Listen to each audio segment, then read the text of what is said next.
আসসালামু আলাইকুম রহমতুল্লাহি ওবরকাতুহু। সম্মানিত দর্শক শ্রোতা, আজ আমরা মানুষের মুক্তি কোথায় চ্যানেলে একটি ভিডিও নিয়ে হাজির হয়েছি। আমাদের মাঝে উপস্থিত আছেন আজকের আলোচক ফকির গোলাম মোহাম্মদ স্যার। তো দর্শক, আমরা চলে যাচ্ছি সরাসরি সম্মানিত স্যার মহোদয়ের কাছে। আসসালামু আলাইকুম স্যার। ওয়ালাইকুম সালাম রহমতুল্লাহ বরকাতুহু। স্যার, আপনি ভালো আছেন? আছি মাশাআল্লাহ। আলহামদুলিল্লাহ। আলহামদুলিল্লাহ। যাক, আলহামদুলিল্লাহ স্যার ভালো আছেন। তো স্যার, আজকে দর্শকদের উদ্দেশ্যে কি ভিডিও নিয়ে আসছেন, কি লেখালেখি নিয়ে আসছেন দর্শকদের উদ্দেশ্যে শুনেন। দর্শক আপনার সাথে আছে। মানুষ আজ জ্ঞান বিবেকে অচেতন, তাই অচেতন মানুষকে চেতন করার জন্যই আমার এই লেখাটা। অন্ধের সামনে অন্ধের সামনে দিলে আয়না দেখে না তার নিজেরে, যারা নিজেকে চেনে না এইরূপ অন্ধ কত সহস্র রে। অন্ধের সামনে দিলে আয়না দেখে না তার নিজেরে, যারা নিজেকে চিনে না এইরূপ অন্ধ কত সহস্র রে। আপনাকে না চিনে কেহ পাবে না আল্লাহরে কোনো কালে, আপনাকে না চিনে কেহ পাবে না আল্লাহরে কোনো কালে। এই কথার বিশ্বাস নাই যাদের অন্তরে, তারাই বেকুবের দলে। তাদের ভাগ্যে আল্লাহর সান্নিধ্য কোনো দিন হবে না রে।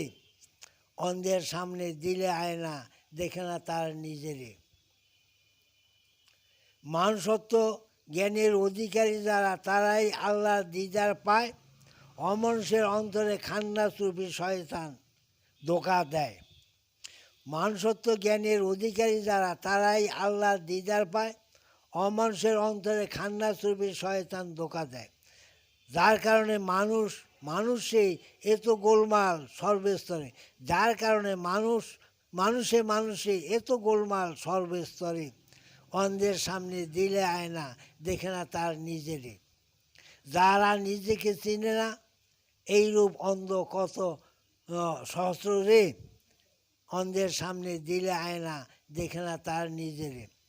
লোভ লালসার মোহে অন্ধ যারা এই দুনিয়ায় অবৈধ সম্পদ অর্জন করিতে সদায় চায়। লোভ লালসার মোহে অন্ধ যারা এই দুনিয়ায় অবৈধ সম্পদ অর্জন করিতে চায়। লোভ লালসার অহংকারী ব্যক্তিরাই শয়তানের কর্ম করিয়া ফিরে।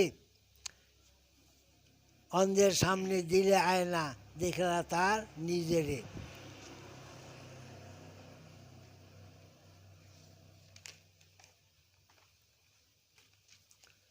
অদম গোলাম মোহাম্মদ এইবার ভেবে বলে, গুরু দরিয়া করিলে সাধন আল্লাহর দিদার মেলে। অদম গোলাম মোহাম্মদ এইবার ভেবে বলে, গুরু ধরিয়া করিলে সাধন আল্লাহর দিদার মেলে। গুরু বিহীনে কেউ কোনো দিন পাবে না আল্লাহরে। ওরে গুরু বিহীনে কেউ কোনো দিন পাবে না আল্লাহরে। অন্ধের সামনে দিলে আয়না দেখে না তার নিজেরে।